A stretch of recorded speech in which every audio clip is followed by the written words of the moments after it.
Bismillah, Assalamualaikum warahmatullahi wabarakatuh. Assalamualaikum warahmatullahi Wabarakatuh. Puji dan syukur marilah kita panjatkan kepada Allah Subhanahu wa taala karena berkat rahmat serta karunia-Nya kita bisa berkumpul bersama meskipun secara online, secara maya pada kesempatan hari ini. Tak lupa juga kita aturkan salawat dan salam kepada baginda Nabi besar Nabi Muhammad SAW, kepada para sahabatnya, kepada para pengikutnya dan semoga sampai kepada kita semua selaku umatnya sampai akhir zaman. Pertama-tama saya ingin mengucapkan terima kasih kepada seluruh panitia dan nggak lupa juga saya ucapkan terima kasih kepada pemateri pada hari ini, yaitu Teh Nur Fitrianingsi STP, juga kepada peserta webinar yang telah meluangkan waktunya. Terima kasih atas antusiasmenya yang luar biasa untuk turut ikut serta dalam acara bedah buku dengan judul buku yaitu Buku Wanita di Rindu Surga. Oke. Bersama saya Nurul Sifa Aulia sebagai Master of Ceremony pada acara siang hari ini. Sebelum memulai acara, saya akan membacakan rangkaian acaranya terlebih dahulu. Berikut rangkaian acaranya.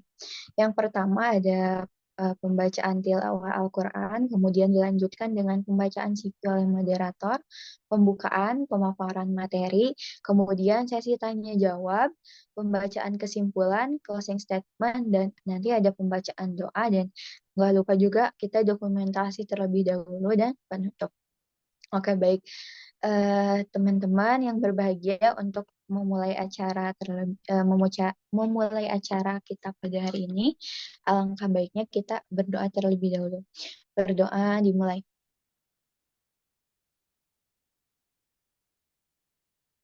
Selesai. Semoga dengan pembacaan doa tadi, acara ini dapat berjalan dengan lancar dari awal sampai akhir.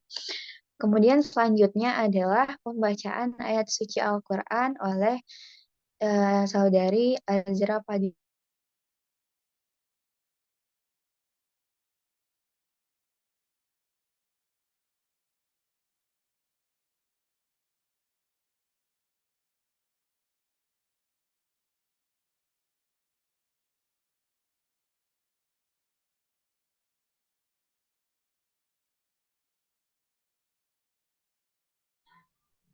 Bismillahirrahmanirrahim. Assalamualaikum warahmatullahi wabarakatuh.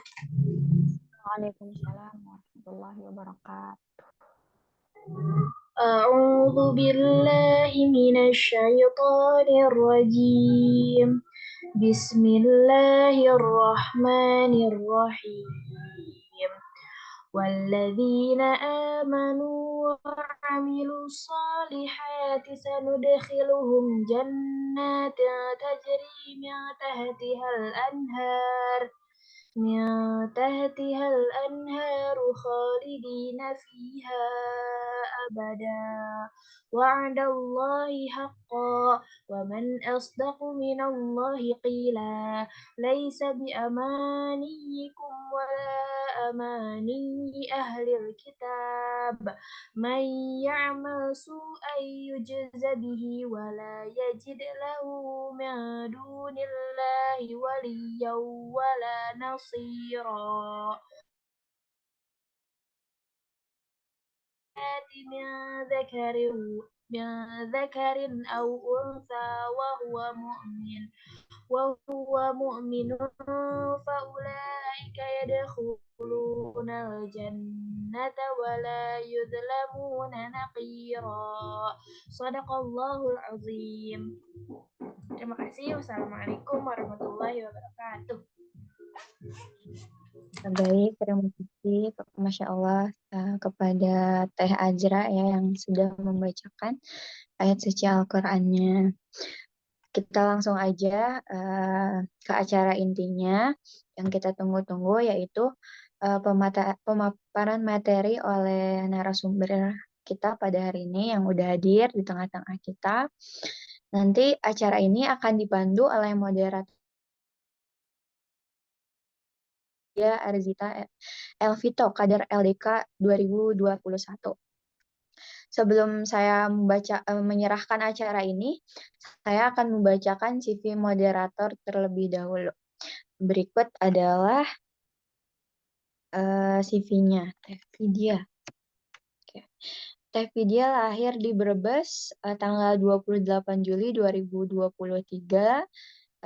Alamatnya Padurenan, RT 6, RW 5, Pabuaran, Cibinong, Bogor.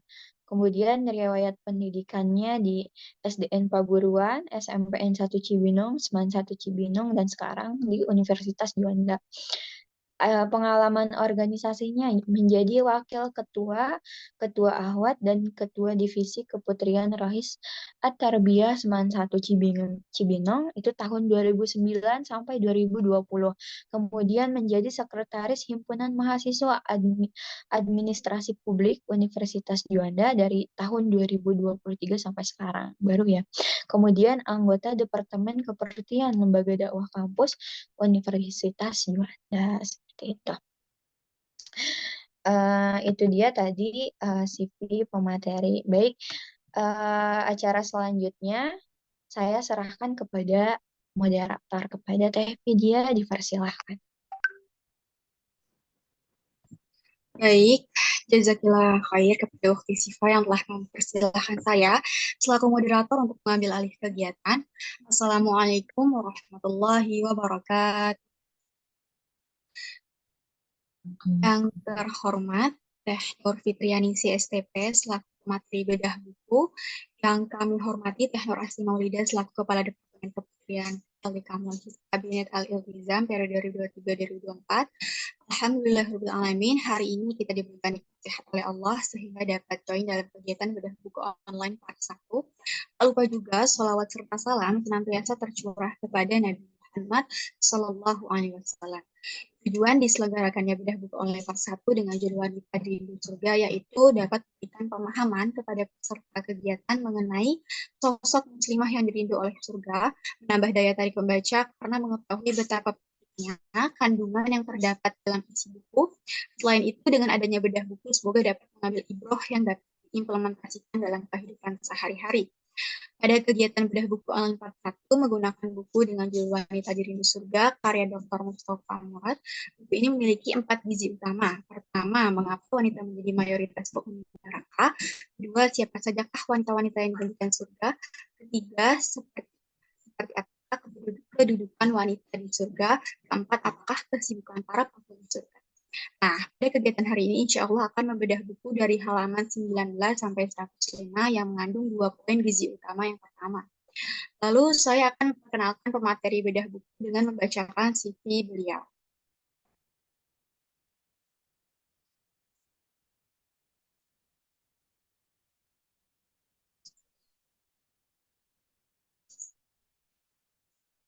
Baik, bernama lengkap Teh Nur Fitrianingsih yang lahir di Sukabumi 22 Februari 1995. Saat ini statusnya menikah yang memiliki 2 anak. Yang pertama bernama Hanizam berusia 3 tahun, yang kedua Hawa berusia 4 bulan.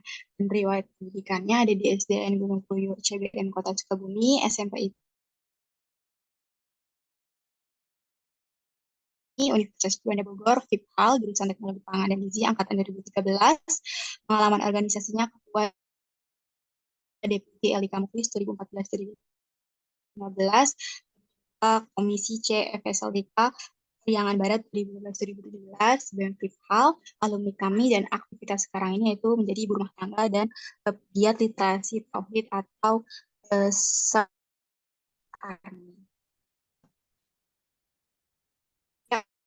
efisiensikan waktu, langsung saja kita hadirkan pemateri bedah buku online part 1, Teh Nur Fitrianingsih STP, kepadanya dipersilahkan. Ya, terima kasih sebelumnya kepada Vidya ya, selaku moderator. Bismillahirrahmanirrahim. Assalamualaikum warahmatullahi wabarakatuh. Waalaikumsalam warahmatullahi wabarakatuh. Alhamdulillahirrabbilalamin. Segala puji hanya bagi Allah yang telah memberikan kita banyak nikmat sehingga alhamdulillah ya, hingga detik ini kita bisa merasakan kehidupan gitu ya, hingga detik ini gitu kan, jantung kita masih berdetak, kita masih bisa menghirup oksigen dan lain sebagainya. Alhamdulillah itu sudah seharusnya kita memuji Allah gitu ya di setiap detik yang kita punya juga gitu atas izin Allah. Salat serta salam mari kita sampaikan kepada kedua hasanah kita yang kita jadikan satu-satunya suri teladan, yaitu Nabi Muhammad Shallallahu Alaihi Wasallam. Yang mudah-mudahan kita senantiasa diistiqomahkan ya menjadi generasi penerus dakwahnya beliau gitu ya hingga akhir zaman nanti. Amin ya Allah ya Rabbal Alamin. Nah, pada hari ini mungkin Teteh insya Allah ya akan sharing, kita akan bedah buku Wanita yang Dirindu Surga ya. Wanita yang Dirindu Surga ini merupakan karya dari Dr. Mustafa Murad. Ternyata beliau ini adalah seorang dosen Al-Azhar ya, dosen Universitas Al-Azhar. Jadi Masya Allah ya, ini tuh judulnya Wanita Dirindu Surga gitu. Yang merupakan idaman kita kan ya semuanya, menjadi cita-cita kita juga menjadi wanita yang dirindu surga seperti itu. Masya Allah Teteh pun baru ya membaca buku karya Dr. Mustafa Murad ini gitu ya. Jadi terima kasih juga gitu ya kepada adik-adik LDK Mukhlis sehingga Teteh juga mendapatkan ilmu yang baru lagi gitu ya. Jadi kita di sini sama-sama belajar aja ya. Mungkin di sini mungkin ada yang pernah baca bukunya sampai selesai? Ada? Barangkali atau baru baca awal-awalnya juga seperti Teteh mungkin ya. Nah, mudah-mudahan kita bisa mendapatkan banyak hikmah ya insya Allah dari buku ini gitu. Kita mulai. Jadi Teteh kan diamanahi untuk membahas, ada di sini 2 bab sebetulnya ya. Tapi kalau dilihat halamannya itu sampai halaman 105 gitu kan. Yang pertama itu mengenai mayoritas penghuni surga itu sendiri gitu. Nah, di dalam bukunya itu dikatakan bahwa dalam suatu kondisi mayoritas penghuni surga ini adalah wanita. Nah, yaitu jika jumlah wanita mukmin disatukan dengan jumlah bidadari surga yang ada gitu. Jadi dikatakan mayoritas ketika jumlah wanita disatukan dengan jumlah bidadari yang sudah ada gitu di surga. Jadi memang mayoritas penghuni surga itu adalah wanita. Akan tetapi jika kaum wanita saja, maka mereka menjadi minoritas penghuni surga. Maksudnya jumlah kaum wanita yang ada di muka bumi tanpa dihitung dengan bidadari surga. Nah, kalau kaum wanitanya saja ternyata jadinya minoritas penghuni surganya itu dari kalangan wanita gitu. Bahkan menjadi mayoritas penghuni neraka. Jadi ini menjadi sebuah reminder untuk kita ya bahwa dalam suatu kondisi memang mayoritas kaum wanita itu jumlahnya banyak kan menjadi mayoritas penghuni surga. Namun jika dikatakan kaum wanita itu saja yang berada di muka bumi itu bahkan akan sebagai minoritas gitu. Jadi ini reminder untuk kita bahwa ternyata Allah sudah mengingatkan kita gitu ya dari sekarang gitu kan, terutama melalui buku ini gitu kan, mengingatkan bahwa ternyata mayoritas penghuni neraka itu dari kalangan wanita gitu kan, seperti itu. Jadi sebetulnya mudah saja juga ya wanita itu untuk memasuki surga gitu, apabila bahkan mengerjakan yang wajibnya saja gitu, ibadah wajib misalnya sholat gitu kan, sholat 5 waktu gitu kan, kemudian melakukan saum, lalu taat ya kepada suami, insya Allah surga bagimu gitu ya, untuk para wanita atau perempuan gitu ya, bagi kita semua insya Allah. Nah, selanjutnya ya, kita masuk ke bagian bab tentang wanita yang dijanjikan surga. Nah, wanita yang dijanjikan surga ini yang pertama adalah Sarah ya, Siti Sarah ya, istri dari Nabi Ibrahim alaihi salam. Jadi Sarah ini adalah seorang istri dari seorang nabi ya, nabi dan rasul. Kemudian ibu seorang nabi, nenek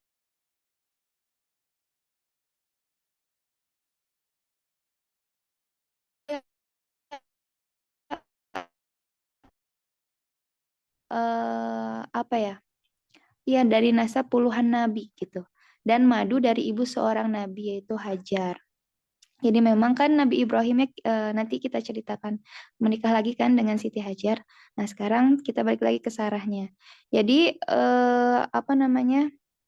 Sebagian ulama berpendapat bahwa Sarah ini adalah seorang eh, apa sih? Bahwa dia adalah seorang nabi wanita. Yusuf bin Abu Ishaq meriwayatkan dari ayahnya bahwa Fatimah berkata, "Wahai Rasulullah, demi Allah hidupku ini tidak akan berguna sampai engkau bertanya kepada Jibril tentang ibuku."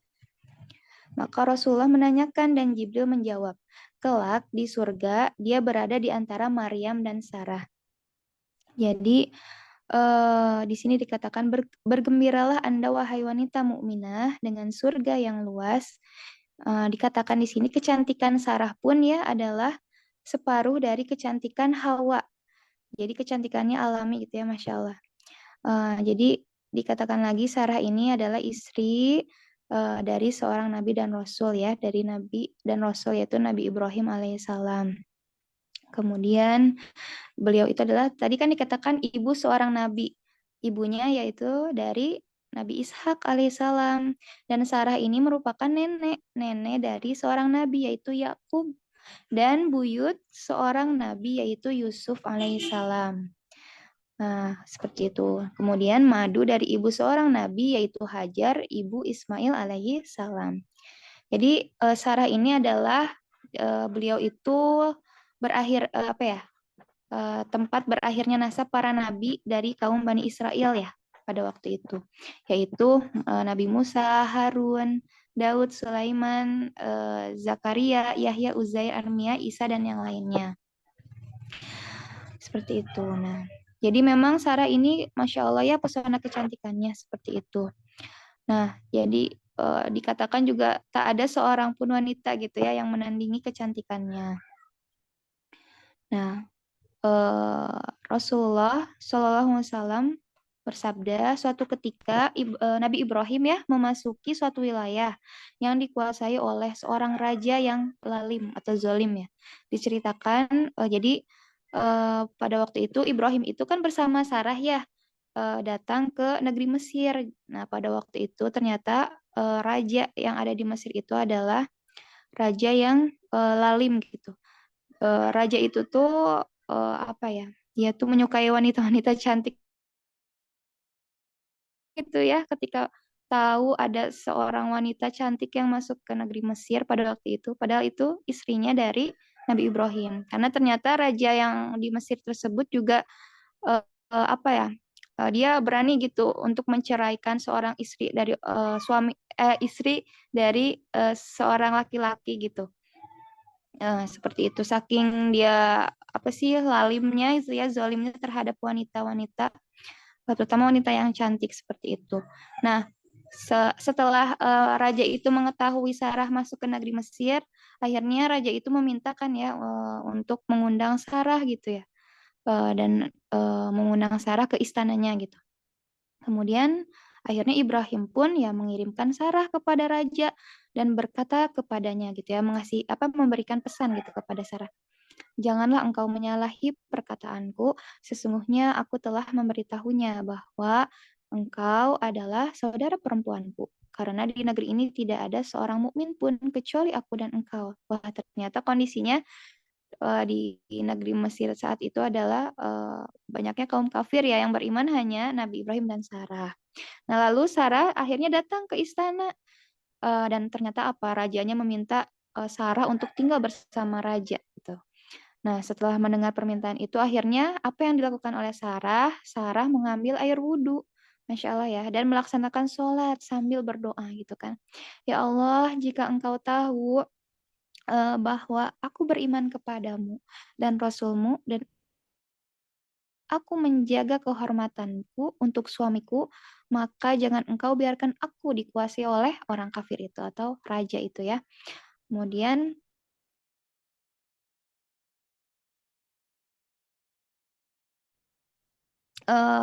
Rasulullah melanjutkan, nah, ketika ingin istilahnya mendekati Sarah gitu ya, lalu berkata kepada Sarah, berdoalah gitu kan, berdoalah kepada Allah, wahai Sarah, kata raja itu, supaya dia melepaskanku, dan aku berjanji tidak akan mencelakaimu, kata raja itu. Kemudian akhirnya Sarah berdoa ya, berdoa sehingga sang raja itu terbebas, merasa tidak tercekik lagi gitu kan, dan ternyata mencoba meraih Sarah untuk kedua kalinya. Ternyata dia berbohong ya, katanya tidak akan mencelakai Sarah. Ternyata dia mencoba lagi. Nah, kemudian ternyata datang lagi rasa ya seperti tercekik gitu ya, karena raja itu ingin kembali istilahnya mencelakai Sarah, menggoda Sarah gitu ya. Kemudian ia kembali meminta kepada Sarah untuk dilepaskan ya dari rasa cekik, dan dia berjanji lagi katanya berjanji tidak akan mencelakai Sarah. Hingga ketiga kalinya ternyata yang kedua ya tadi, yang kedua ternyata raja itu masih berbohong dan masih ingin mencelakai Sarah, sehingga meminta Sarah untuk berdoa lagi gitu untuk melepaskan melepaskan dari rasa cekikan yang terasa oleh raja itu. Nah, baru yang terakhir setelah itu sang raja setelah Sarah kan meminta Sarah raja meminta Sarah gitu ya untuk berdoa untuk melepaskan dari rasa cekikan yang ada gitu kan. Setelah itu terbebas lagi kan rajanya, barulah dia memanggil para pengawalnya dan berkata kepada mereka, kalian telah mengirimkan setan kepadaku, katanya. Jadi dia raja itu menyebutkan Sarah itu setan gitu kan. Kembali dan berikan hajar kepadanya kayak gitu. Nah, Rasulullah melanjutkan, setelah itu Sarah pun kembali kepada Ibrahim ya dan berkata, aku merasa bahwa Allah telah membalas tipu daya orang kafir itu dan memberiku seorang budak perempuan untuk kujadikan pelayan. Jadi kita melihat peristiwa yang ini gitu ya, merupakan perihal kebenaran iman ya, iman dari seorang Sarah, dan di mana beliau itu benar-benar ya menggantungkan dirinya hanya kepada Allah, berikhtiar dan selalu berdoa ya untuk memohon perlindungan kepada Allah gitu kan, Zat yang maha mendengar akan doa-doanya. Jadi Masya Allah betapa indah ya sikapnya Sarah ini ketika ia berjalan menuju arah raja, seorang raja malah mengambil air wudhu gitu ya untuk menjaga. Maaf ya teteh sambil ambil anak teteh soalnya suami jadinya pergi sama anak yang pertama.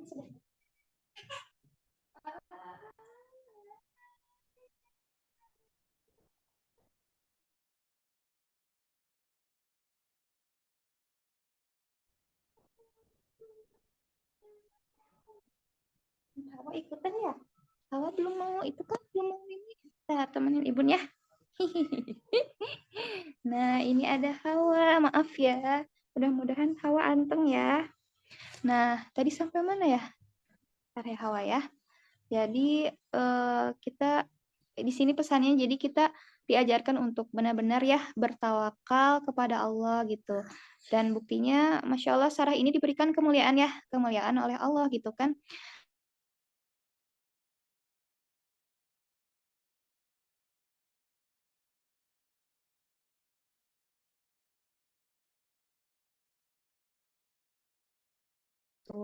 Jadi ini Masya Allah ya, apalagi kita sekarang di zaman yang banyak udah berita-berita kasus-kasus yang sangat mengerikan ya, bagaimana mengingatkan kita betapa pentingnya kita melindungi diri kita ya, maksudnya menjaga fitrah kita juga sebagai seorang perempuan, menjaga aurat kita. Maka dari itu Masya Allah ya, di tengah zaman yang seperti ini betapa harus terus menguatkan pondasi keimanan kita gitu ya di hadapan Allah, agar senantiasa Allah menjaga kita gitu ya, Insya Allah. Nah, kemudian oh iya, mana sih tadi tuh? kita lanjut ya. Nah, tadi Masya Allah ya dari cerita dari Sarah, dari istri dari Nabi Ibrahim, kita lanjut ke Asia binti Muzahim, yaitu istri dari Fir'aun ya, raja yang lalim juga gitu ya. Nah, untuk Asia binti Muzahim ini adalah suri teladan ya bagi istri-istri Rasulullah dan seorang wanita yang paling utama di surga. Dikatakan seperti itu di dalam bukunya. Dan ternyata namanya selalu disebut hingga hari kiamat. Nah, jadi apa namanya? Dia telah mengguncangkan singgasana kekafiran serta menghancurkan istana kemusyrikan dan penyembahan berhala. Sebentar ya, ayo yuk gendong gini aja. Nah, kedudukannya itu ternyata sepadan juga dengan ibu kaum wanita Bani Israel, yaitu Maryam. Nah, keimanannya itu sangatlah kuat ya, Asia ini. Hubungannya dengan Allah itu sangat erat, pemahamannya tentang Islam juga sangat dalam. Perkataannya sangat ramah, ucapannya selalu tepat dan akurat, dan permohonannya sangat lembut. Bayangkan ya, Masya Allah gitu, Asia ini kan istri dari Fir'aun, kita tahu Fir'aun ya, yang luar biasa lalimnya juga. Nah, di sini ini tentang bukti keislaman Asia binti Muzahim ya. Rasulullah SAW bersabda, wanita-wanita penghuni surga yang terbaik adalah Khadijah binti Khuwailid, Fatimah binti Muhammad, dan Asia binti Muzahim ya, istri Fir'aun. Nah, awal dari tentang kisah Asia ini, tentang bukti keislamannya ya, diawali juga dengan adanya kehadiran Musa ya, Nabi Musa pada waktu itu dalam keluarga Fir'aun. Sebentar, maaf Teteh sambil tutup dulu videonya ya, soalnya kayaknya ini minta iya hayu sebentar, iya hayu, iya sebentar ya, sambil ya, maaf ya ibunya, sambil ya, ayahnya pergi jadinya, maaf. Oh, udah lanjut ya, Afan. Nah, kehadiran Musa ya tadi tuh. Nah, jadi ketika Musa dipungut oleh keluarga Fir'aun gitu ya. Sebenarnya kita tahu kan Musa jadi istilahnya jatuh ke tangan orang yang keji, Fir'aun gitu ya. Yang keji, pendosa, dan jahat gitu. Tapi kan kekuasaan Allah secara jelas menentang Fir'aun ya dan bala tentaranya. Mereka mencari semua anak laki-laki yang lahir dari kaum Musa lalu membunuhnya karena khawatir akan menentang kekuasaan tahta dan diri mereka. Nah, demikianlah Allah yang Maha Kuasa berfirman, wahai Raja Lalim, yang terperdaya oleh banyaknya bala tentara dan kuat serta luasnya kekuasaan yang engkau miliki, sesungguhnya Allah Zat yang Maha Agung, ketentuannya tidak tertandingi dan tidak bisa dihalang. Dia telah menetapkan bahwa anak laki-laki yang engkau waspadai, yang karenanya telah kau membinasakan banyak jiwa, anak yang tidak diasuh kecuali di dalam rumahmu dan di atas kasurmu, tidak makan kecuali makanan dan minuman yang ada di rumahmu. Kemudian engkau sendiri gitu kan yang mengadopsi, mengasuh dan memusuhinya, namun engkau tidak mengetahui rahasia di balik semua itu. Kelak dia akan menghancurkan dunia dan akhiratmu karena engkau telah menyalahi kebenaran yang datang kepadamu dan mendustakan apa yang diwahyukan kepadanya. Nah, kita langsung ini aja ya. Jadi inilah sang pemilik kekuasaan yang dengan mudahnya mempertemukan anak laki-laki itu dengan mereka tanpa mencari dan usaha keras. Siapakah anak laki-laki itu? Dia adalah anak yang akan menghancurkan mereka semua. Inilah kekuasaan yang mengumumkan maksudnya dengan terus terang lagi menentang, yang akibatnya ia menjadi musuh dan kesedihan bagi mereka. Itu di dalam surat Al-Qasas ayat 8, kemudian sesungguhnya Fir'aun dan Haman beserta tentaranya adalah orang-orang yang bersalah. Nah, tapi bagaimana hal itu bisa terjadi? Padahal anak itu berada di antara mereka ya, tanpa kekuatan dan tanpa tipu daya. Nah, di dalam surat Al-Qasas ayat 9, yang artinya dan berkatalah istri Fir'aun ya, Asia ini. Nah, jadi ia adalah penyejuk mata hati bagiku dan bagimu. Janganlah kamu membunuhnya. Mudah-mudahan ia bermanfaat kepada kita atau kita ambil ia menjadi anak, sedang mereka tidak menyadari. Jadi atas kekuasaan Allah ya, Fir'aun mau menerima Musa gitu kan. Kalau enggak kan mungkin Musa udah dibunuh istilahnya ya, oleh Fir'aun itu sendiri karena hati istrinya juga gitu kan. Nah, setelah memasukkan Musa ke dalam bentengnya, Asiyah pun mengasuh Musa ya, mengasuh Musa dengan penuh kasih sayang. Nah, kemudian melalui Musa gitu, Asiyah mampu menentang kebengisan, kekasaran, ketamakan dan peringatan Fir'aun. Sungguh sangat mudah bagi Allah untuk membuat Fir'aun mau menjaga anak yang lemah meskipun tanpa tirai tipis ini. Jadi, Masya Allah Musa ini menjadi penyejuk hati dari Asiyah gitu ya, seperti itu. Nah, kemudian ternyata Masya Allah kenapa begitu kuatnya keimanan Asiyah juga ya, istri Fir'aun itu ternyata ada perantara melalui seseorang yaitu Masyitoh. Nah, ada di sini dulu ya. Sini. Nah, ini dulu ya. Hehe. Ya, Masyitoh. Jadi iya. Nah, tadi mana? Jadi mana sih tadi Allah? Maaf ya. Nah, jadi wanita mukminah yang sholihah selalu berbuat untuk agama Allah dan mendedikasikan diri untuk dakwah Islam dengan segala cara dan metode. Nah, jadi keimanan istri Fir'aun, Asiyah itu disebabkan oleh keimanan istri Masyitoh tadi ya. Masyitoh itu adalah penjaga gudang di istana Fir'aun gitu ya. Jadi pada waktu itu dia sedang duduk sambil menyisir rambut putri Fir'aun. Tiba-tiba saja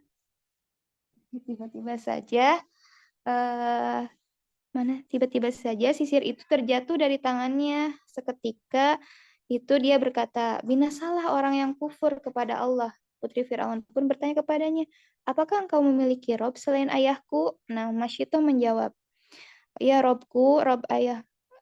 Ya, Robku, Rob ayahmu dan juga Rob segala sesuatu adalah Allah." Mendengar hal itu, Putri Fir'aun langsung menampar ya dan memukul Masyitoh dan ia segera memberitahu ayahnya. Jadi intinya Fir'aun tuh akhirnya menyiksa Masyitoh seperti itu. Dan dia pada suatu hari Fir'aun datang kepadanya dan berkata, "Apa keputusan akhirmu?" gitu kan.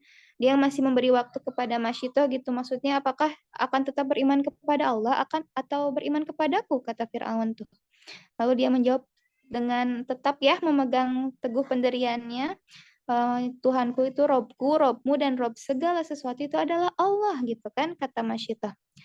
Nah, kemudian Fir'aun berkata, "Aku akan menyembelih anakmu di hadapanmu jika kamu tidak taat kepadaku." Nah, Fir'aun kan mulai mengancam ya. Kemudian Masyitoh tetap menjawab, "Lakukanlah apa yang engkau kehendak." Nah, akhirnya Fir'aun menyembelih anak Masyitoh di hadapannya. Kemudian, Masya Allah, ruh anaknya itu memberikan berita gembira kepadanya dengan berkata, "Berbahagialah wahai ibu, sesungguhnya engkau mendapatkan pahala ini dan ini." Maka ia pun bersabar. Masya Allah ya, bayangkan gitu ya, anaknya disembelih di hadapannya. Dan kemudian Firaun datang lagi kan di lain hari gitu kan. Kemudian bertanya lagi gitu kan.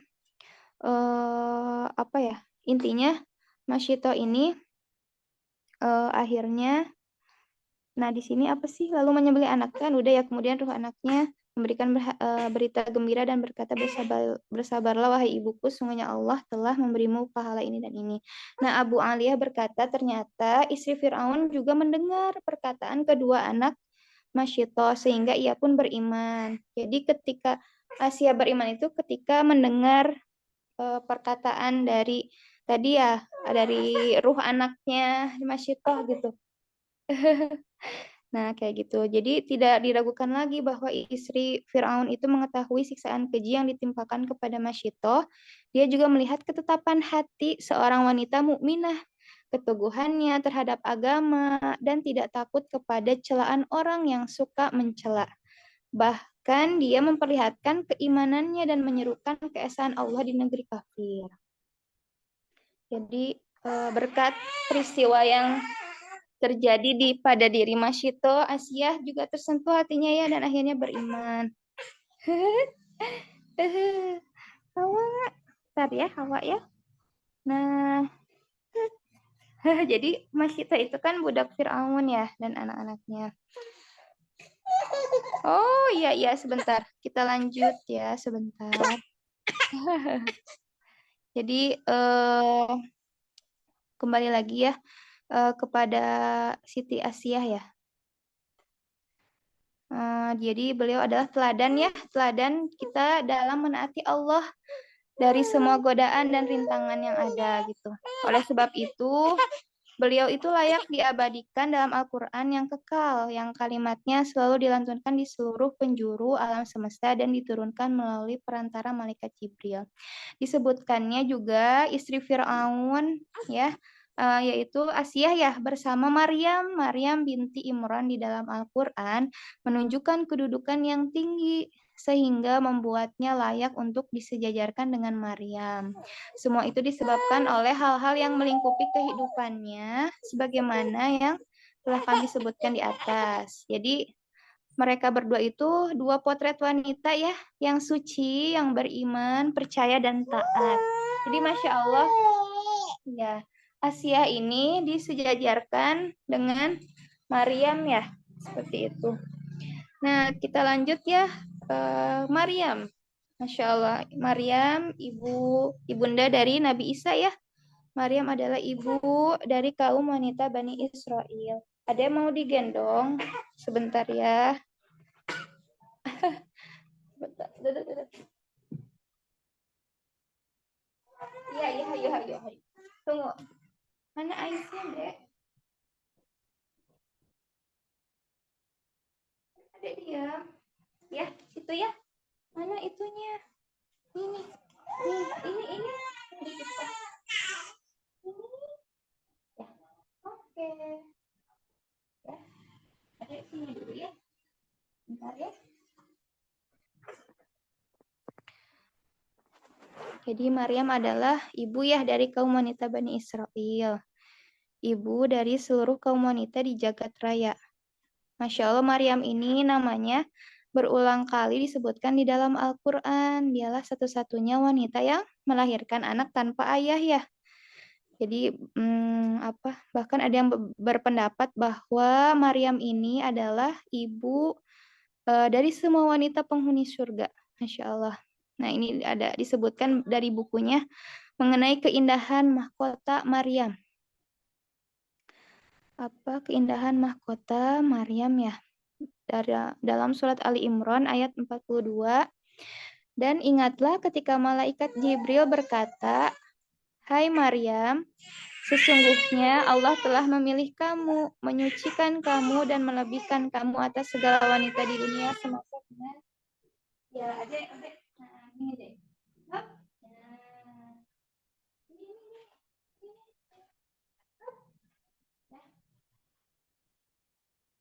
Seperti itu. Dikatakan juga beliau bersabda dalam sebuah hadisnya ini ya, sebaik-baik wanita penghuni surga adalah, balik lagi kan ya disebutkan Khadijah binti Huwailid, Fatimah binti Muhammad, Maryam binti Imran, dan Asia binti Muzahim istri Fir'aun. Jadi Maryam ini adalah sebaik-baik wanita pada masanya, dan Khadijah juga nanti juga kita bahas Khadijah ya, adalah sebaik-baik wanita pada masanya. Nah, maksudnya wanita yang paling baik di antara umat Yahudi itu adalah Maryam. Sedangkan wanita yang paling baik di antara umat Islam adalah Khadijah. Nah, kita lanjut lagi.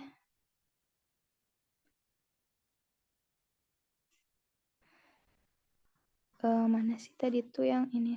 Nah, perjalanan hidup Maryam ya dan berbagai amalannya. Jadi, Maryam ini kan hidup di lingkungan keluarga muslim gitu kan, di rumah seorang muslim dan di tengah masyarakat muslim. Ayahnya kan bernama Imron ya, dari Syekh Bani Israel, sedangkan ibunya adalah Hannah, namanya Hannah. ibunya Maryam itu, Hannah binti Fakut bin Qanbal. Jadi ternyata dari ibunya Maryam itu, Hannah telah mengajarkan kepada kita juga pelajaran yang sangat berharga dalam mendidik anak. Nah, jadi Masya Allah, jadi kita juga belajar ya dari ibunya Maryam itu Hannah terkait menyiapkan pendidikan untuk anak-anaknya gitu kan. Pelajaran yang pertama ini adalah niat yang benar dalam melahirkan keturunan. Jadi benar-benar beliau ini berharap ya agar anaknya itu solihah gitu ya, beribadah kepada Allah dan tidak menyekutukannya. Jadi niat dalam melahirkan anaknya itu tidak sama sekali dengan niat kebanyakan orang saat ini, misalkan hanya sekedar untuk menghibur diri gitu kan, banyak ya anak memang menjadi penghibur diri gitu dikala penat dan lain sebagainya, ataupun sebatas permainan dan kesenangan gitu ya, padahal ini kesenangan yang hanya sesaat gitu ya, segala sesuatu yang ada di dunia ini gitu, termasuk amanah titipan anak seperti itu. Nah, kemudian pelajaran kedua adalah memohon perlindungan kepada Allah dan berdoa kepada Allah gitu agar dikaruniai seorang anak, serta menyebutkan faktor-faktor terkabulnya doa dengan mengatakan, ya Robku, tadi ini aku sama ibu tapi adiknya anteng dulu yuk. Atau di sini lagi ya. Tuh, oh mana main? Oh, Bun ambilin dulu. Ini ada ini deh. Oh, ayahnya sih jadi pergi ya, qadarullah. Ini, iya. Itu.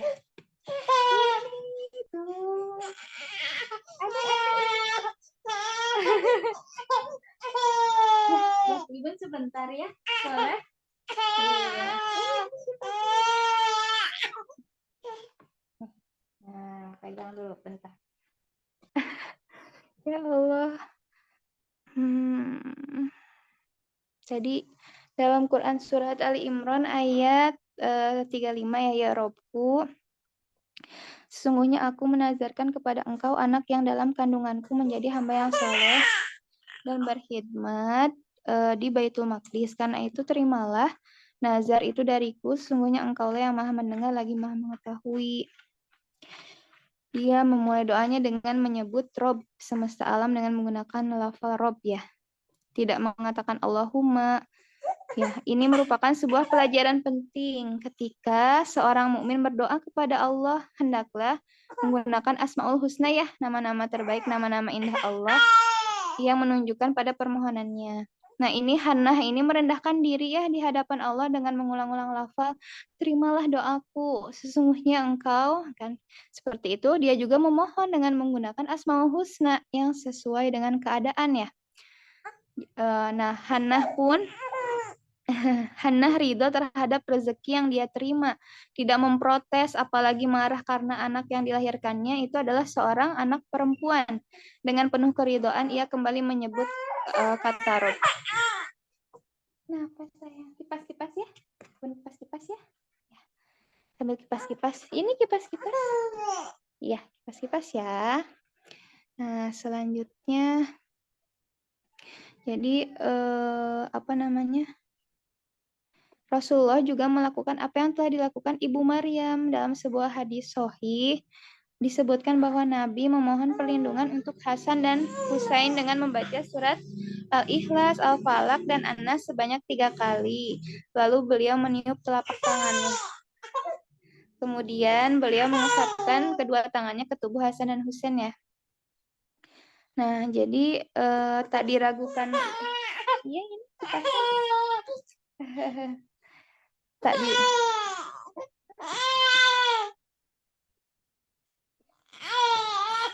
pengen digendong. Aduh, gimana atuh? Iya, tadi lah.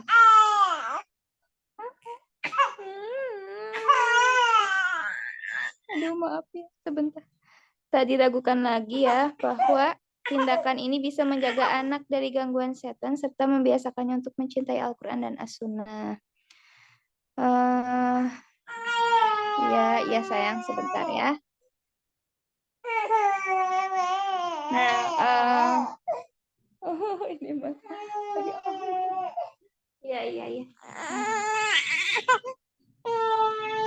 Serba salah. Iya. Nah, iya. Oh iya, jadi pada waktu itu apa sayang? Hawa. Aduh, maaf ya. Aduh, sebentar. Iya. Jadi yang mengasuh Maryam itu Zakaria kan ya, Zakaria alaihissalam. Ya, jadi setelah Maryam lahir gitu kan, lahir gitu kan dari seorang rahim ibu yang bernama Hannah tadi. Maryam telah lulus dari madrasah para nabi dan orang-orang yang benar, orang-orang yang benar gitu. Nah, jadi Nabi Zakaria ini kan gurunya Maryam. Nah, dan materi pelajarannya itu ialah ilmu yang bermanfaat, amal solih, budi pekerti yang luhur, adab yang mulia, ikhlas dan kebaikan hati. Kenapa ada tumben ade? Aduh, godaan ibu. Iya.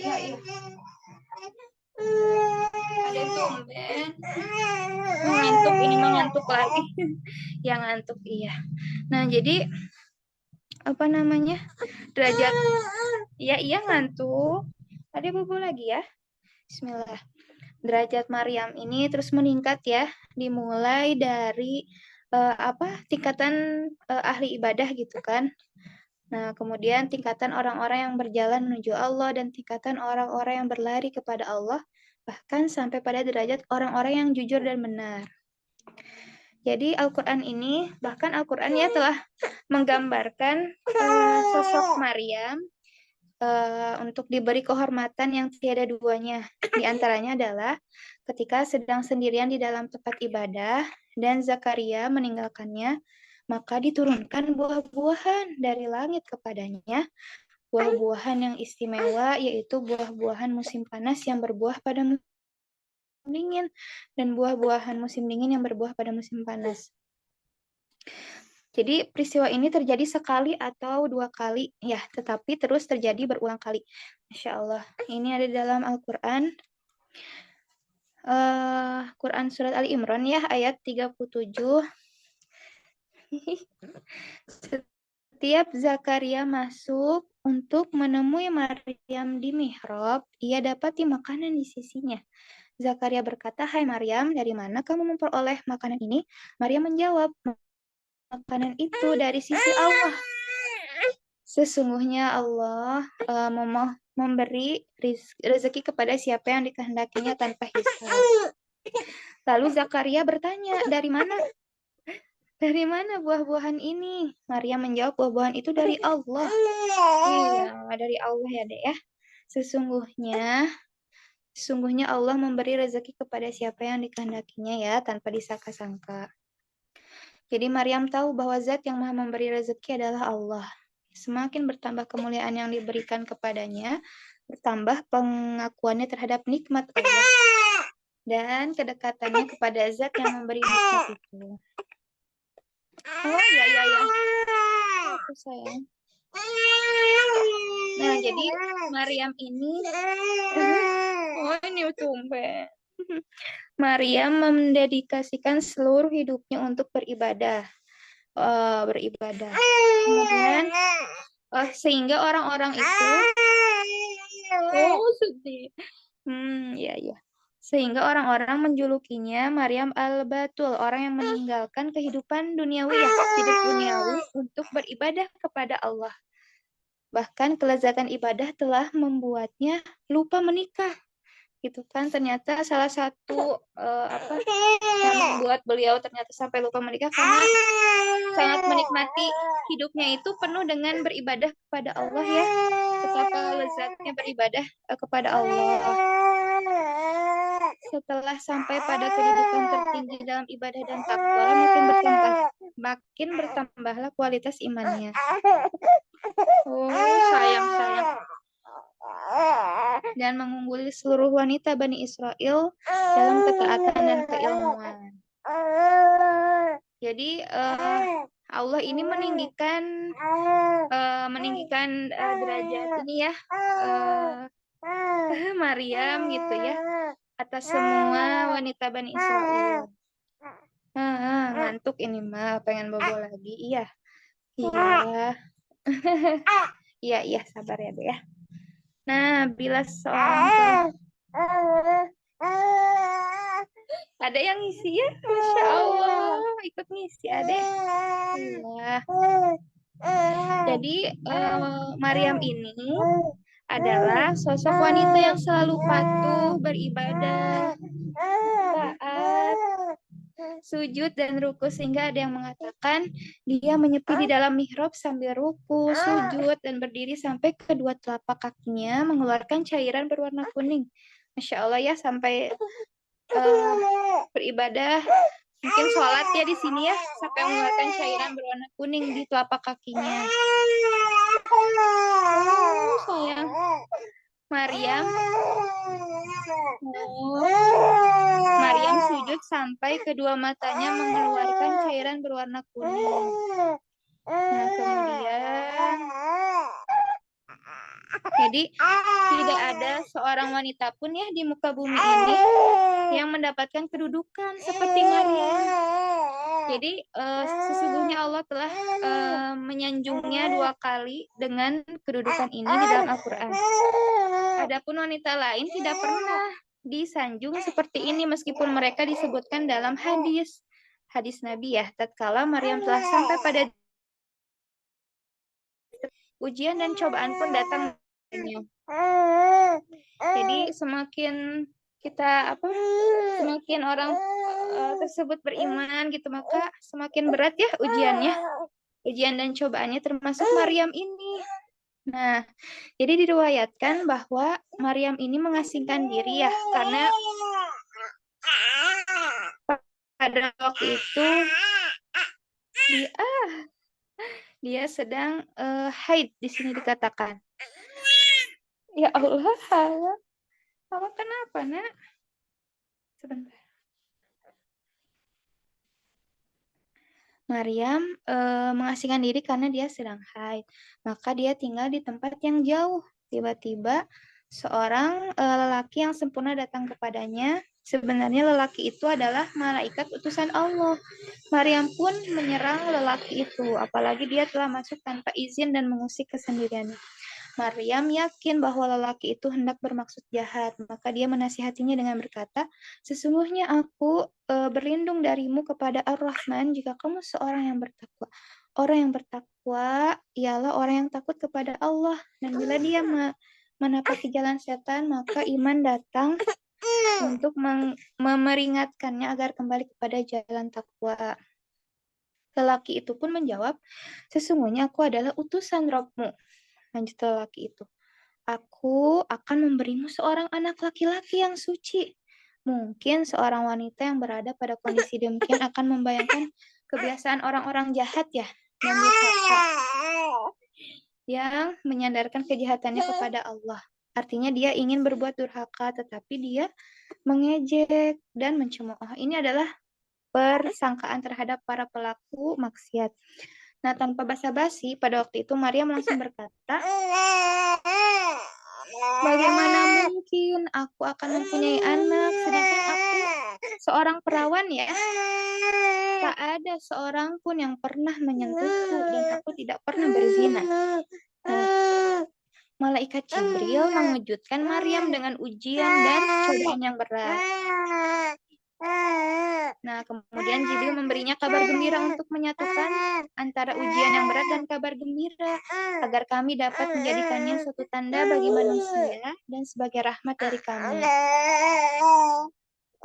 Jadi Al-Quran tidak menjelaskan tentang kelahiran anak yang tanpa ayah itu, karena pada ayat lain Al-Quran menjelaskan bahwa Jibril meniupkan ruh ke dalam tubuh Maryam ya. Oleh karena itu dia pun mengandung Isa ya. Isa di dalam rahimnya. Jadi Jibril yang meniupkan ruh ke dalam tubuh Maryam. Oh sayang. Ya, ya. Ya, ya. Gimana? Pengennya gimana? Kamu kenapa tuh? Sabar ya. Nah.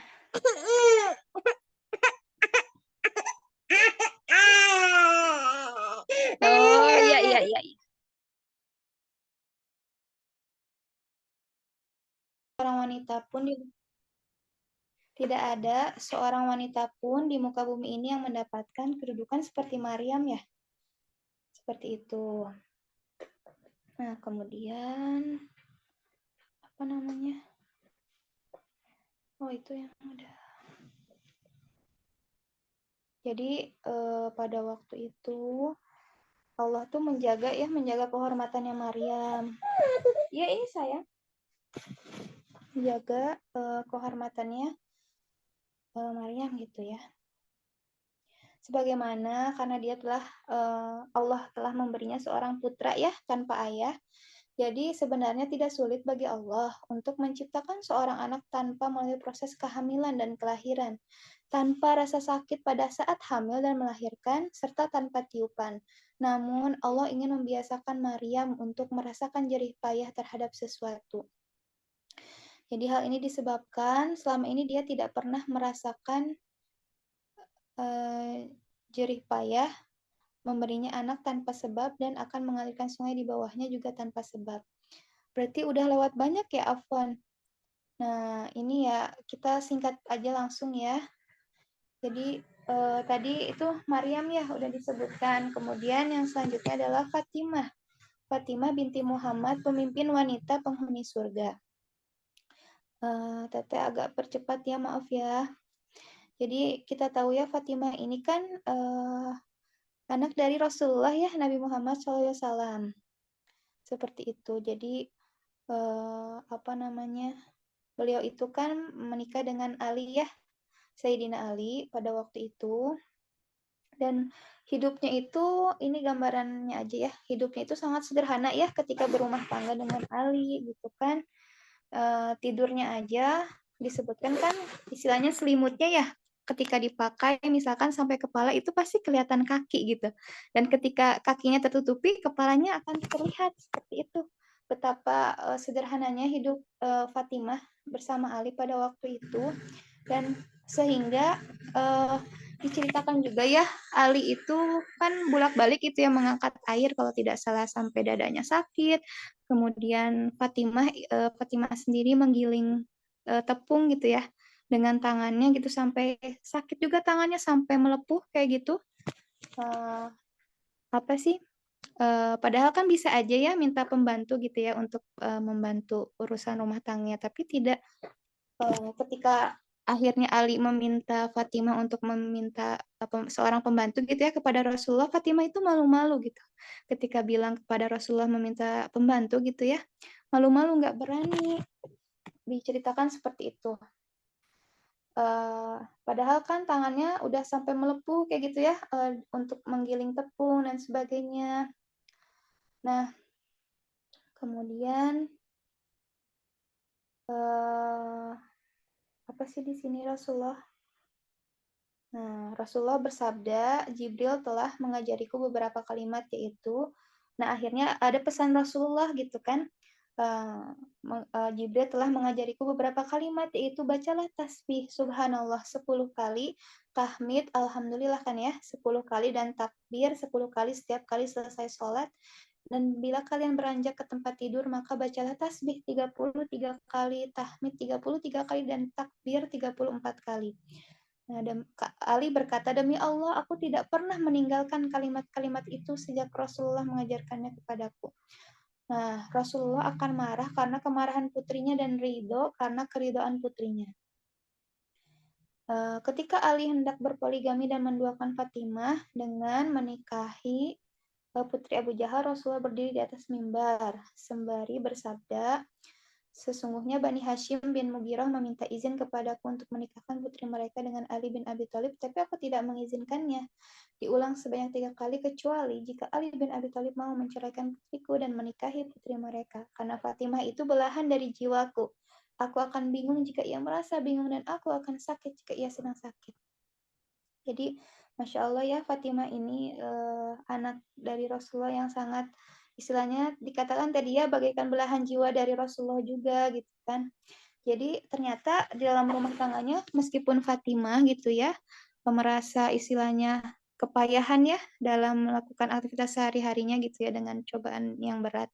Maksudnya karena hidup juga sangat sederhana kayak gitu, tapi mungkin beliau itu tetap ridho loh dalam menjalankan aktivitas rumah tangganya, meskipun dengan banyak beban berat gitu ya.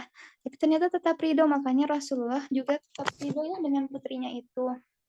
Dan kemudian ketika Rasulullah sakit, yang terakhir kali menjelang wafatnya, kan Fatimah datang ya, datang ke rumah Rasulullah, dan ternyata beliau menangis terseduh-seduh. Kemudian tapi tertawa gitu Fatimah itu, nah ada apa? Akhirnya Aisyah meminta Fatimah ya untuk bercerita, katanya ternyata ketika Rasulullah itu mengatakan istilahnya, ini secara gambarannya singkatnya aja ya, mengatakan istilahnya Fatimah itu akan menyusul Rasulullah gitu untuk meninggal gitu, kembali kepada Allah gitu, dan kan langsung ya menangis itu. Dan kenapa tertawa Fatimah? Ternyata Rasulullah mengatakan, apakah engkau tidak ridho menjadi pemimpin kaum wanita umat ini, atau kaum wanita di seluruh alam semesta? Jadi Rasulullah itu menobatkan Fatimah sebagai pemimpin dari kaum wanita. Masya Allah. Jadi pada saat itu juga setelah menangis, Fatimah itu tertawa.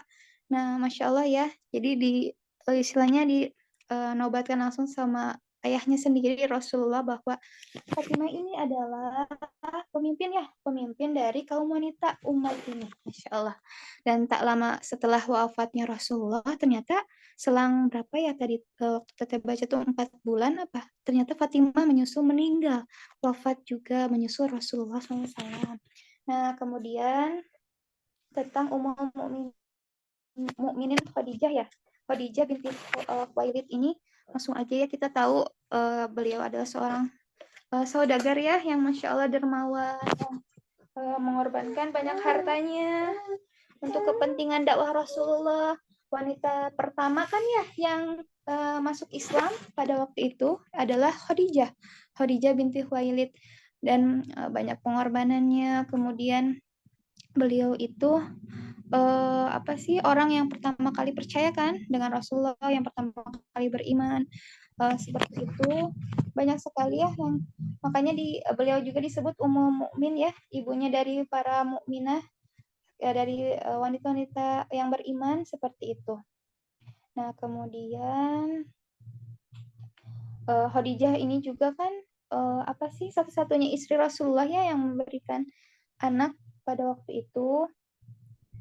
Nah, jadi beliau juga adalah seorang dai ya. Khadijah ini yang menyeru kepada Allah.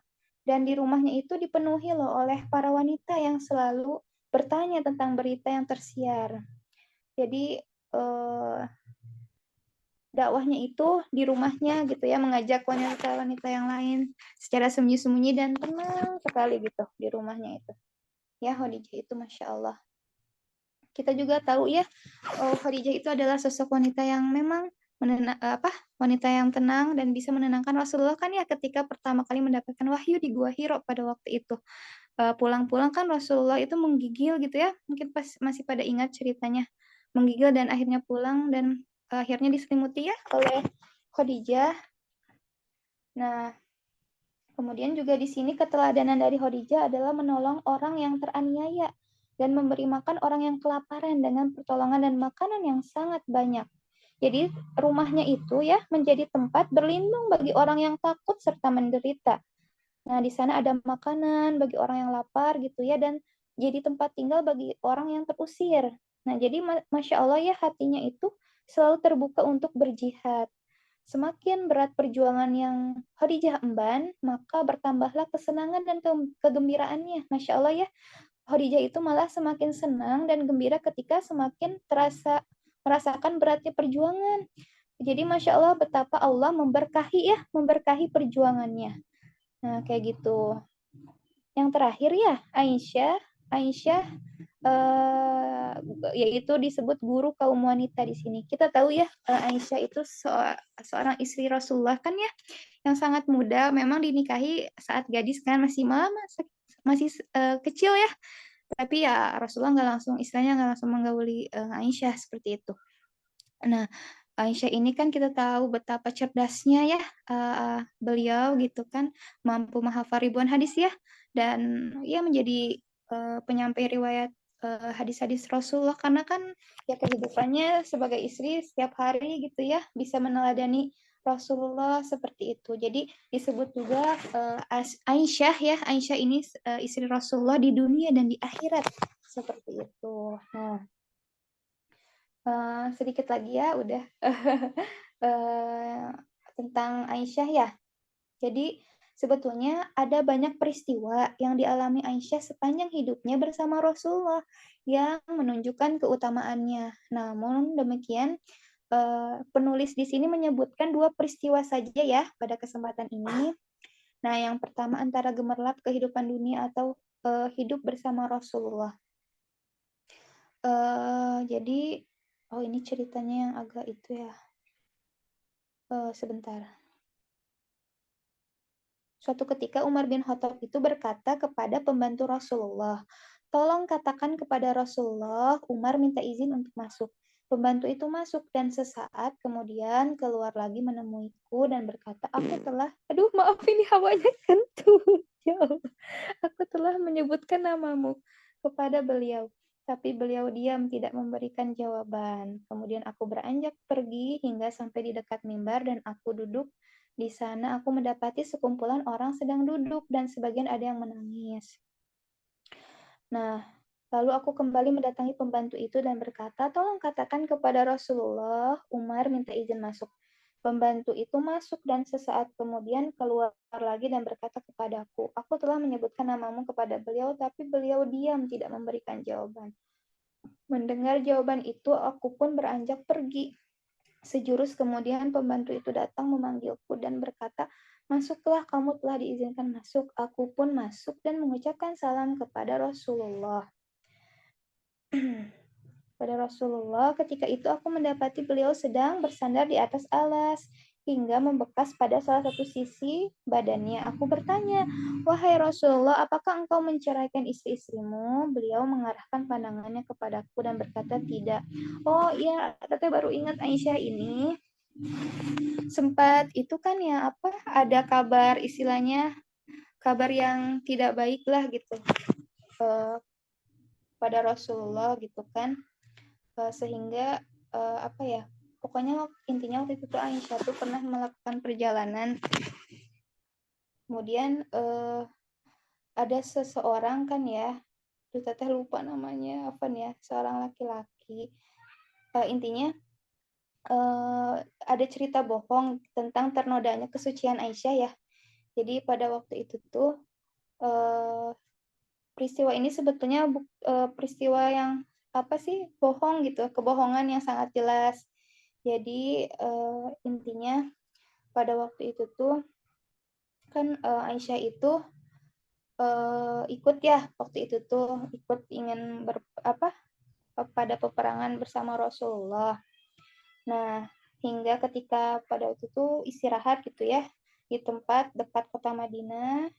Jadi suatu malam beliau mengumumkan untuk pergi. Ketika mengumumkan siap berangkat, aku pun pergi untuk suatu urusan hingga melewati tempat peristirahatan tentara. Nah, itu tuh Aisyah ceritanya. Nah, mana sih tentara? Lalu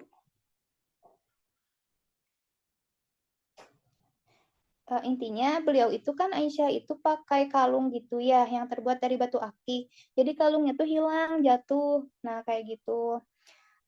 Terus kan waktu itu tuh orang-orang yang menemani kepergiannya Aisyah itu mengangkat memakai tandu ya Aisyah itu naik ke atas tandu dan meletakkan di atas punggung unta gitu kan.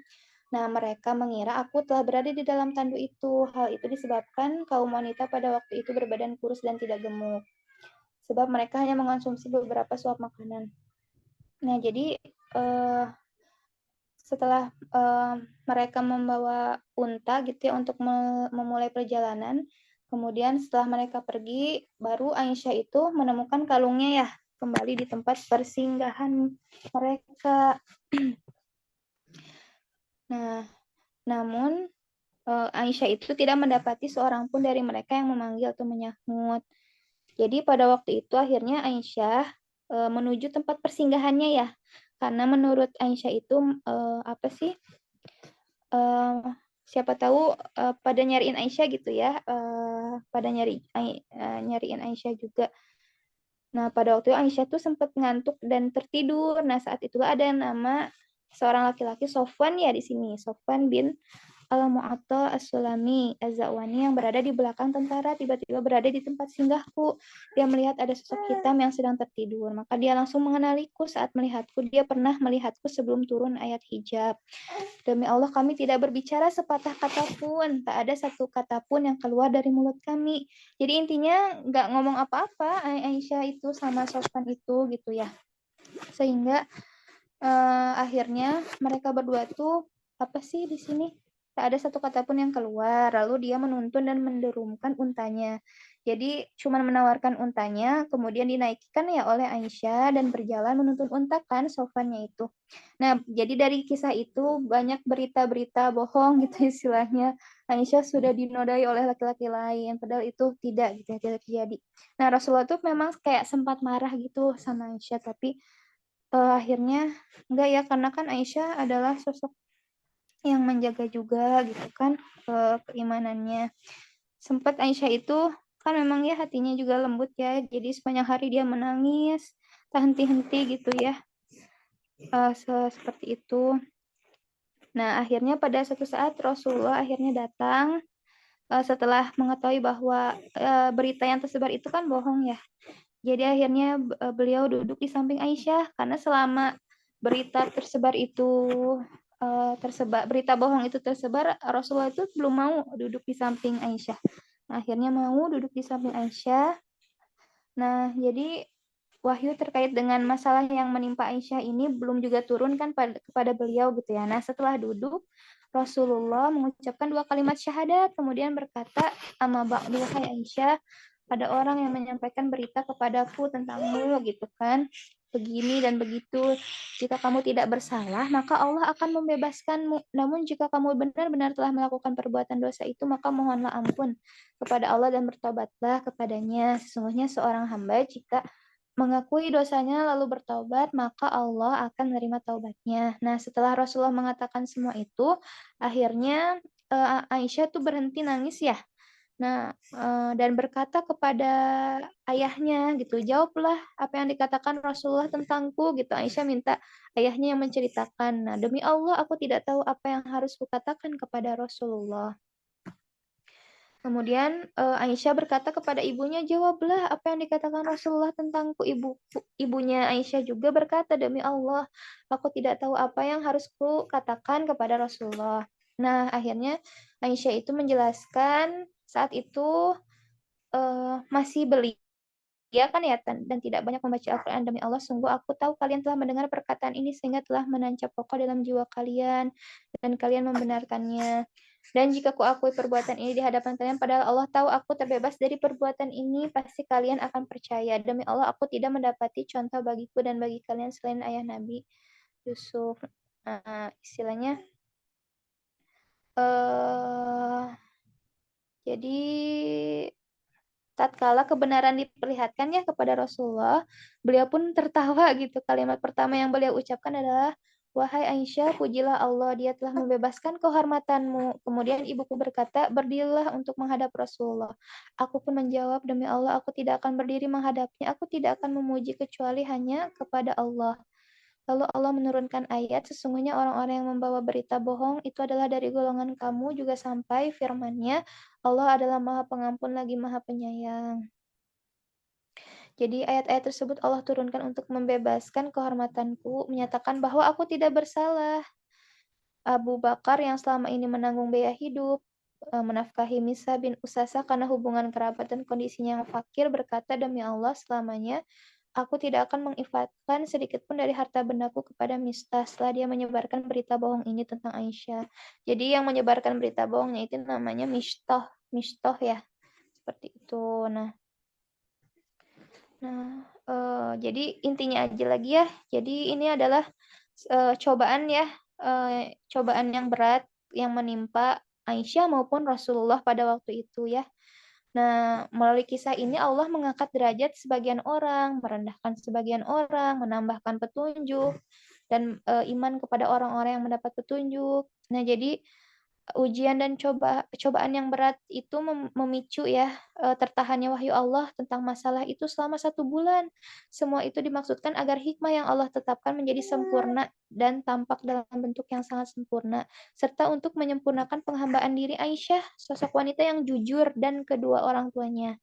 Selain itu juga untuk menyempurnakan nikmat Allah kepada mereka agar rasa cinta dan butuh mereka kepada Allah itu semakin bertambah. Nah, jadi Aisyah ini membuktikan kesuciannya dengan tidak melakukan apa yang semestinya dia lakukan, seperti halnya orang yang suka perdamaian. Dia percaya akan cinta Rasulullah. Dia katakan semua itu untuk membuktikan cintanya kepada orang tercinta. Nah, terakhir ya ini. Jadi Aisyah itu Aisyah ini kita perlu teladani ya mengenai perilaku takwanya dan kunci-kunci surganya beliau. Kalau ditanya gitu ya tentang ibadahnya Aisyah, jadi sebetulnya Aisyah itu Masya Allah selalu mendirikan sholat malam. Nah, dia adalah seorang wanita yang taat sepanjang hidupnya. Kemudian jika kita bertanya tentang puasanya, sesungguhnya Aisyah ini menghabiskan banyak waktunya ya untuk berpuasa sunnah. Nah, dan tidak berbuka kecuali hanya sedikit. Jadi jika bertanya gitu tentang sedekahnya juga, maka pada waktu itu keponakannya Urwah ya bercerita, aku melihat Aisyah menyedekahkan 70.000 dirham dan memberikan sebagian bajunya. Nah, kalau ada yang bertanya juga tentang zuhudnya Aisyah, maka Aisyah itu adalah pemimpin ya orang-orang yang zuhud. Nah, ketika diberikan harta oleh Allah ya, harta benda di dunia, kemudian lebih memilih menolak gitu. Maksudnya menolak itu dan akhirnya diberikan kepada orang-orang fakir dan miskin. Masya Allah ya. Jadi Aisyah ini adalah Masya Allah ya, patut kita teladani juga gitu kan. Merupakan wanita yang dirindu surga. Nah, pada hari menjelang wafatnya Aisyah berkata, oh, seandainya aku tidak pernah tercipta, seandainya aku sebatang pohon, maka aku akan bertasbih dan menunaikan kewajibanku. Nah, Masya Allah ya, itu mungkin sebetulnya nanti insya Allah ya kalau teman-teman punya waktu yang lebih luang, baca bukunya gitu dari awal, lebih lengkap lagi ya. Mungkin Tete ini hanya sedikit aja gitu dari bukunya. Mudah-mudahan ada manfaatnya. Mohon maaf apabila jadi waktunya terlalu molor. Nggak apa-apa mungkin kalau nggak ada tanya jawab juga ya, khawatir nggak cukup. Tapi mangga dikembalikan dulu kepada moderator, pada Vidya ya tadi ya. Ya, jazakillah khair. Afan ya dari Tete mungkin Ya, sampai situ dulu. Syukron. ya jazakillah khair teh atas pemaparan materi yang luar biasa ya teman-teman dan teh dengan wanita-wanita yang dijanjikan surga yang kita bisa teladani sikap-sikapnya. Oke, langsung masuk ke sesi tanya jawab. Apakah ada yang ingin bertanya? Mungkin bisa raise hand atau melalui chat.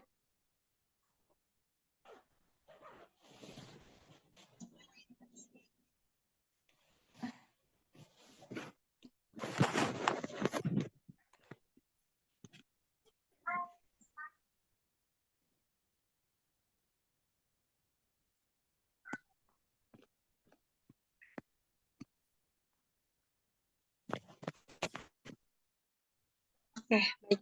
Kalau memang tidak ada pertanyaan, langsung saja masuk ke pembacaan kesimpulan yang sudah tadi dibacakan oleh Teh Nur. Jadi tadi ada 2 poin ya, 2 poin utama dari buku yang sudah dibedah. Yang pertama kan mengapa wanita menjadi mayoritas penghuni neraka. Di mana dalam suatu kondisi itu mayoritas penduduk surga adalah wanita, yaitu jika jumlah wanita muslim disatukan dengan jumlah penduduk surga. Tapi jika kaum wanita saja, maka mereka menjadi minoritas penduduk surga dan menjadi mayoritas penghuni neraka. Dan kemudian siapa saja sih wanita-wanita yang dijanjikan surga? Yang pertama ada Siti Sarah, istri Nabi Ibrahim, dengan pesona kecantikannya juga merupakan tempat akhirnya nasab Nabi. Yang kedua ada Asiyah binti Muzahim, istri Fir'aun, yang merupakan suri tauladan bagi wanita penghuni surga, juga namanya yang selalu disebut hingga akhir nanti kiamat. Terus yang ketiga ada yang merupakan ibu dari semua wanita surga, di mana ibunya semasa kaum umat Yahudi, kalau misalkan Khadijah itu ibu semasa umat Islam. Dan yang keempat itu ada Fatimah binti Muhammad, yang merupakan pemimpin wanita surga. Yang kelima tadi Khadijah binti Khuwailid, yaitu Ummul Mukminin yang merupakan saudagar yang dermawan, yang menginfakkan hartanya untuk dakwah Rasulullah. Yang terakhir ada Aisyah, Siti Aisyah yang merupakan guru kaum wanita yang terkenal dengan kecerdasan. Dan itu merupakan kesimpulan singkatnya. Teh, apakah ada closing statement dari Teteh apa? Oh iya, itu yang ayat di slide terakhir aja ya ada. Masya Allah, itu pesan untuk kita semua dari ayat Al-Quran. Boleh ditampilin nggak, Teteh? Lupa. Iya sayang, sebentar terakhir ya. Terakhir ya. Iya, terakhir ya. Ayo, adek. Iya, adek. Ntar dulu, ininya, angkut.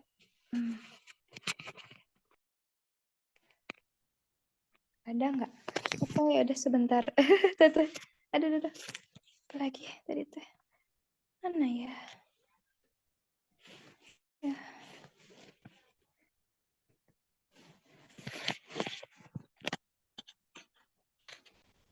Oh ada di sini. Oh iya. Udah ya. Oh iya ini maaf ya.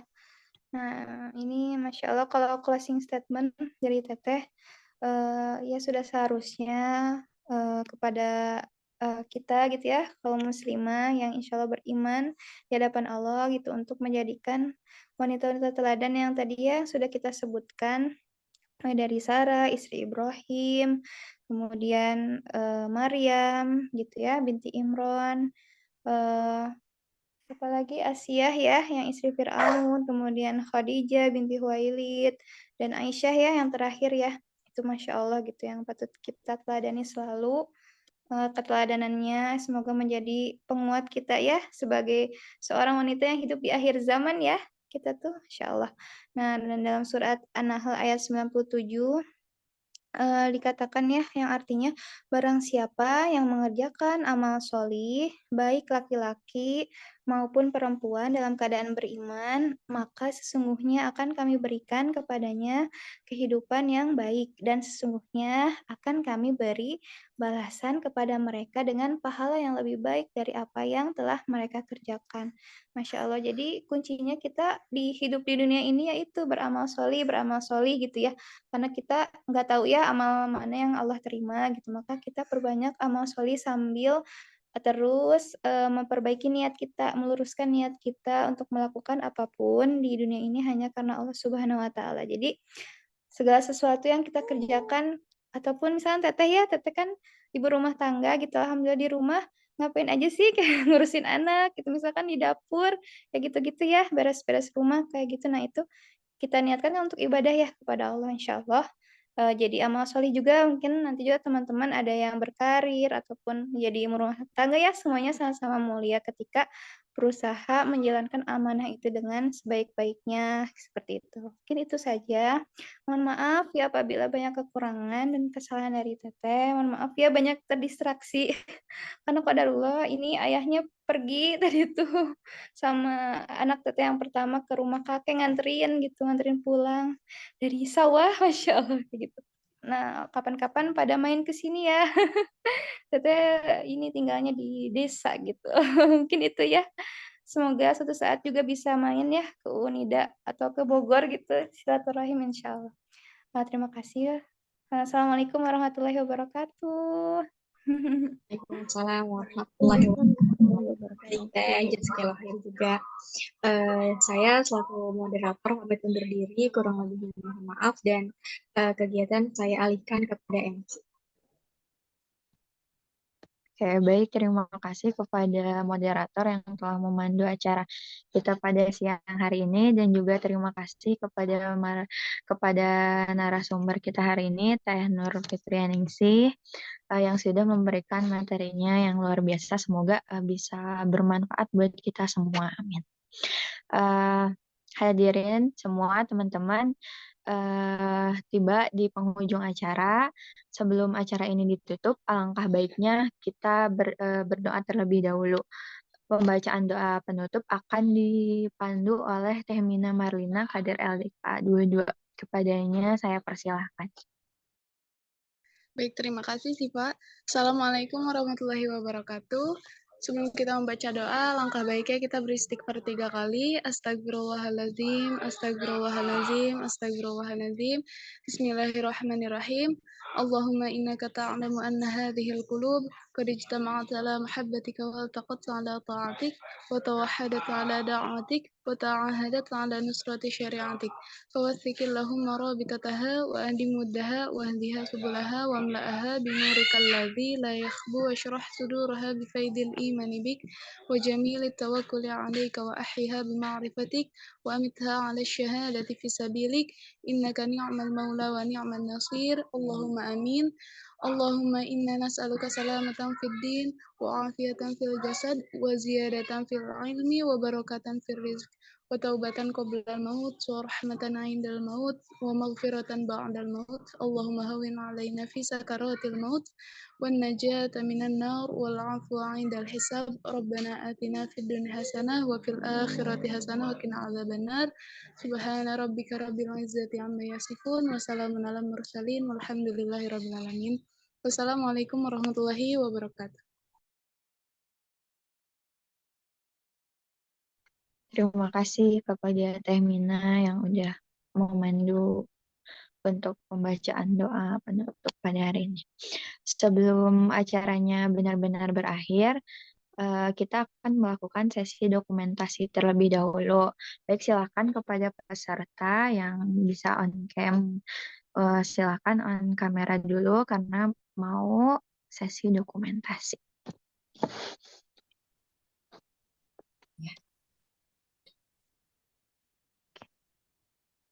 Boleh kepada Teh Afifah, Teh Uluhiyah, Teh Siti Barira, dan Teh Kiki dinyalakan kameranya ya.